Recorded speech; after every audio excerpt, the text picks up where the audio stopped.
Énorme coup de froid pour l'Espagne, les gars.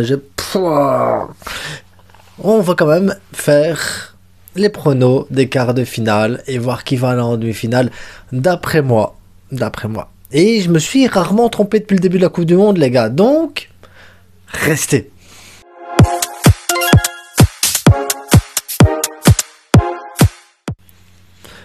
9 décembre 2022, premier quart de finale à 16 h, Croatie-Brésil, les gars. Brésil favori largement pour ce match dans les pronostics et je vais rester sur les statistiques.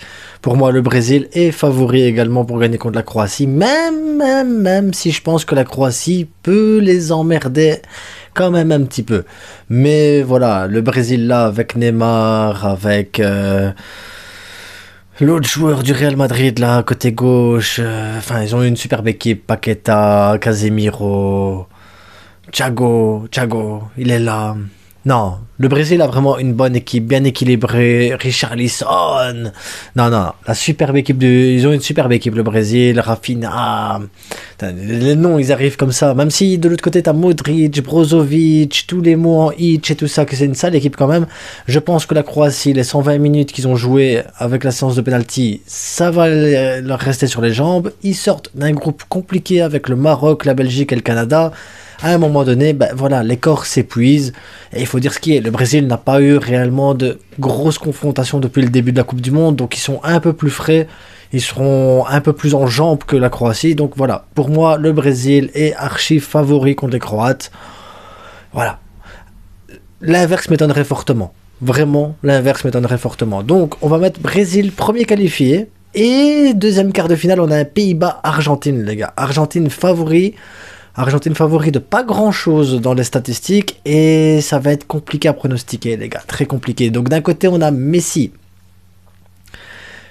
qui est vraiment, c'est sa Coupe du Monde. Messi, c'est sa Coupe du Monde, c'est celui qui marche le plus, mais c'est celui qui est le plus décisif dans cette Coupe du Monde, que ce soit par les passes, que ce soit par les dribbles, que ce soit par les buts. À chaque fois Messi est extrêmement décisif. Et puis ils ont une équipe très équilibrée, ils ont replacé avec Enzo et avec les autres joueurs de l'Argentine, de Paul, le garde du corps de Messi, quoi. Ils ont vraiment trouvé l'effectif qu'il fallait, ils ont trouvé la formule, ça n'a plus rien à voir avec l'Argentine du premier match. L'Argentine est en train de monter en puissance, les Pays-Bas également est en train de monter en puissance avec Frenkie de Jong, mais pour la beauté du foot, j'ai envie de vous dire, et pour Messi, j'ai envie de vous dire, voilà, l'Argentine doit se qualifier parce que c'est sa Coupe du Monde, c'est sûrement sa dernière Coupe du Monde à Messi. Et en même temps, les Pays-Bas, il faut se les taper, les Pays-Bas, ils sont chauds aussi. Donc, je sais pas si c'est très objectif, mais je vais mettre l'Argentine gagnant.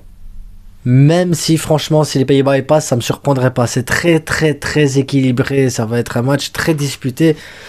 Franchement, ça va être compliqué. Ça va être un match très compliqué. Je pense qu'on va avoir le premier match là de haut niveau de ce premier quart de finale. Parce que voilà, Croatie-Brésil pour moi n'est pas sur encore le top niveau. Mais par contre, Pays-Bas-Argentine, ça va être le top niveau, les gars. Franchement. Et puis on arrive au 10 décembre, les gars. 16 h, le Maroc qui a éliminé la Belgique, le Canada, l'Espagne qui a fini premier de son groupe devant la Croatie. Maintenant on retrouve le Portugal qui n'a pas été très séduisant pendant les phases de groupe, mais par contre quel huitième de finale de fou ils ont fait. L'attaquant c'est un grand malade, donc je ne sais pas quel Portugal on va avoir, je ne sais pas quel visage du Portugal on aura face au Maroc, et le Maroc je ne sais pas quel visage on aura non plus. Est-ce que ça va être un Maroc en bloc défensif qui part en contre-attaque? Est-ce que ça va être un Maroc qui va réussir à tenir le coup aussi? Parce que les 120 minutes contre l'Espagne, à mon avis, a joué sur les organismes comme la Croatie au final. Hein, les 120 minutes aussi pour eux. Et la même chose que la Croatie, ils sortent du groupe où il y avait Croatie, Belgique et Canada. Donc c'est un groupe pas facile à jouer. Est-ce que les Marocains et les organismes sont prêts pour un quart de finale maintenant contre le Portugal? Portugal qui est en train de monter en puissance, mais enfin depuis que Ronaldo est sur le banc, ils sont en train de monter en puissance de fou, ils sont en train de montrer un collectif impressionnant, donc ça va dépendre de l'entraîneur. Si l'entraîneur il met Ronaldo sur le terrain, le Maroc est qualifié. Si Ronaldo est sur le banc, je pense que le Portugal peut se qualifier. Donc voilà, pour moi ça va être un match disputé, mais ça va dépendre de Ronaldo. Ronaldo titulaire, Ronaldo pas titulaire.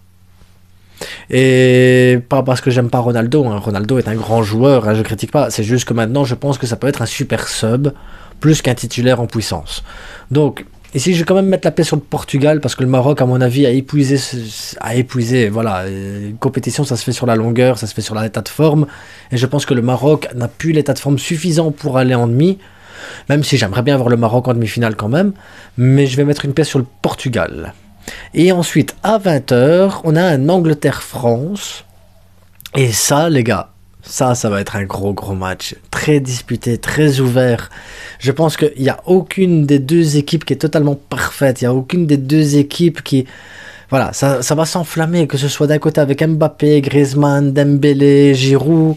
Voilà, on va avoir un truc bien offensif qui va apporter du dynamisme et tout. Et de l'autre côté, on a une Angleterre, les gars, où le danger peut venir de partout. Ça va être un gros match. Comment l'Angleterre va faire pour contrer Mbappé? Comment la France va réussir à défendre sur Kane? La France est favorite pour ce match. Et je vais mettre une pièce sur l'Angleterre. Quelque chose que je n'aurais pas fait en début de Coupe du Monde, parce que pour moi l'Angleterre était l'une des favorites les plus faibles. Et ils m'ont surpris au dernier match, et je pense que ça fait 2-3 fois qu'ils me surprennent les Anglais. Et ça m'étonnerait pas qu'ils surprennent encore une nouvelle fois sur ce match-là. Donc je vais mettre une pièce sur l'Angleterre. Ce qui nous ferait un Brésil-Argentine en demi-finale d'un côté, ce qui nous ferait un Portugal-Angleterre de l'autre. Donc que des gros chocs, que des grosses rencontres. Maintenant je vous avoue que...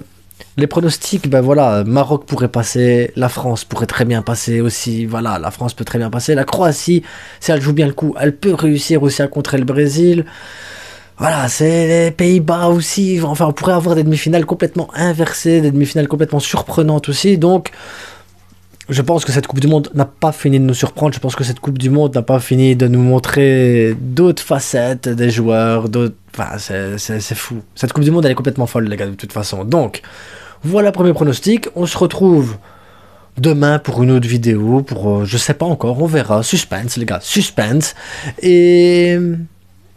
peut-être une analyse, tiens, du match qui aura le 9 décembre, je sais pas. En attendant, les gars, abonnez-vous, likez, partagez, commentez. Faites-vous plaisir dans les commentaires, les gars. Et on se retrouve bientôt. Ciao!